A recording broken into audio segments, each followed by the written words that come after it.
Assalamualaikum warahmatullahi wabarakatuh. Alhamdulillahirabbil alamin.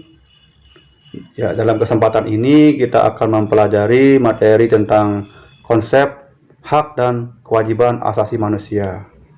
Mari sama-sama kita simak materinya.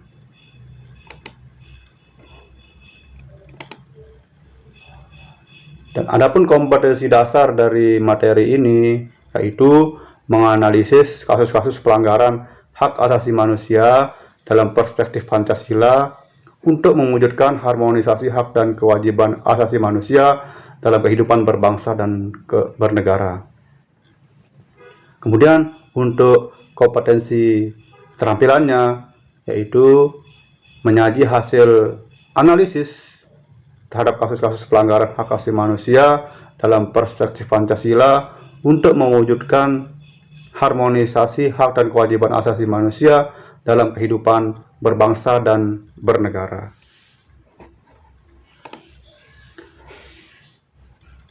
Ya, tujuan pembelajaran dari materi ini yaitu diharapkan peserta didik dapat menjelaskan pengertian hak asasi manusia, kemudian yang kedua menjelaskan pengertian kewajiban asasi manusia, kemudian yang ketiga menganalisis hubungan antara hak asasi manusia dengan kewajiban asasi manusia. Kemudian yang keempat, menjelaskan ciri-ciri hak asasi manusia. Yang kelima, mendeskripsikan macam-macam hak asasi manusia. Kemudian yang keenam, menganalisis landasan hukum hak asasi manusia di Indonesia. Yaitu tujuan pembelajarannya. Nah, kita mulai dari pengertian hak asasi manusia. Hak asasi manusia adalah hak dasar yang melekat pada diri seseorang yang secara kodrati merupakan anugerah Tuhan yang Maha Esa dan tidak dapat diganggu oleh orang lain. Nah, ini ya pengertian dari hak asasi manusia.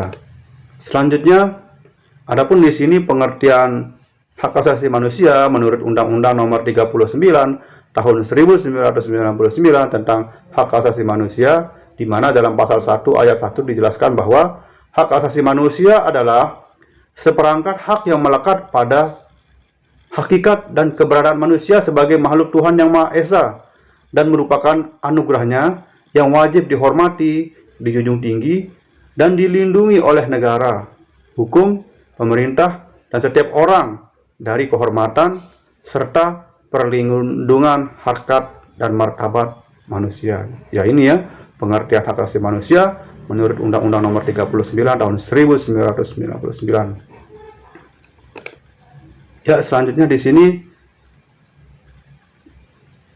pengertian kewajiban asasi manusia. Nah, di sini dalam Undang-Undang Nomor 39 Tahun 1999 tentang hak asasi manusia ini dalam pasal 1 ayat 2 dijelaskan bahwa kewajiban dasar manusia atau kewajiban asasi manusia adalah seperangkat kewajiban yang apabila tidak dilaksanakan tidak memungkinkan terlaksana dan tegaknya hak asasi manusia. Nah, ini ya pengertian kewajiban hak asasi manusia menurut Undang-Undang Nomor 39 Tahun 1999. Nah, selanjutnya hubungan antara hak asasi dengan kewajiban asasi manusia. Di sini ya antara hak dan kewajiban mempunyai hubungan timbal balik. Nah, maksudnya di sini di dalam hak terdapat kewajiban. Begitu juga sebaliknya di dalam kewajiban terdapat hak. Misalnya begini, jika seorang guru ingin mendapatkan haknya, ya, bahwa seorang guru tersebut terlebih dahulu harus melaksanakan kewajibannya, yaitu mengajar. Nah, barulah setelah itu nanti seorang guru tersebut akan mendapatkan hak-hak yang diperoleh dari kewajibannya tersebut. Nah, itu ya hubungan antara hak-hak dan kewajiban. Nah, selanjutnya pertanyaannya sekarang, bagaimana cara menyeimbangkan antara hak dan kewajiban? Nah, caranya di sini yaitu dengan melaksanakan kewajiban terlebih dahulu baru kemudian kita menuntut apa yang menjadi hak-hak kita. Jadi di sini setelah kita melaksanakan kewajiban, barulah di sini hak-hak kita bisa kita peroleh. Nah, itu ya hubungan antara hak dan kewajiban. Selanjutnya, ciri-ciri hak asasi manusia. Nah, di sini yang pertama, hakiki. Artinya, hak asasi manusia adalah hak asasi di mana semua umat manusia yang sudah ada sejak lahir. Nah, berarti hak asasi manusia ini sudah dimiliki manusia sejak lahir. Contohnya, misalnya hak untuk hidup. Nah, itu kita sudah sejak lahir kita sudah mendapatkan hak itu, ya. Kemudian yang kedua, universal. Artinya hak asasi manusia berlaku untuk semua orang tanpa memandang status, suku bangsa, gender, atau perbedaan lainnya. Kemudian ciri yang ketiga, tidak dapat dicabut atau permanen. Artinya hak asasi manusia tidak dapat dicabut atau diserahkan kepada pihak lain. Selanjutnya yang keempat, tidak dapat dibagi atau utuh. Artinya semua orang berhak mendapatkan semua hak. Apakah hak sipil, ataukah hak politik, atau hak ekonomi, atau sosial budaya, maupun hak-hak yang lainnya secara utuh. Nah, selanjutnya di sini macam-macam hak asasi manusia. Menurut Undang-Undang Nomor 39 Tahun 1999 ya tentang hak asasi manusia, di mana dalam pasal 1 sampai dengan pasal 66 di sini menjelaskan hak-hak yang kita miliki, ya. Yang pertama adalah hak untuk hidup, yang kedua adalah hak berkeluarga dan melanjutkan keturunan, yang ketiga hak untuk mengembangkan diri, yang keempat hak untuk memperoleh keadilan. Selanjutnya yang kelima, hak atas kebebasan pribadi, yang keenam hak atas rasa aman, yang ketujuh hak atas kesejahteraan, kemudian yang kedelapan hak turut serta dalam pemerintahan, kemudian yang kesembilan hak wanita, dan kemudian yang ke-10 adalah hak anak, ya.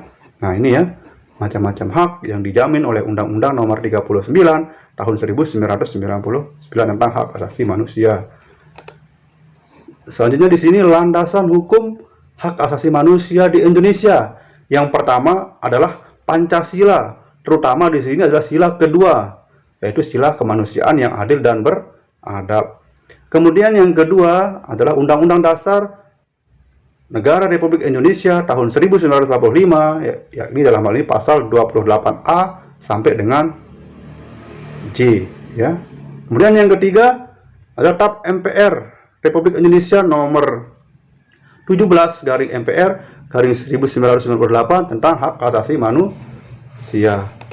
Selanjutnya Undang-Undang Republik Indonesia nomor 39 tahun 1999 tentang hak asasi manusia.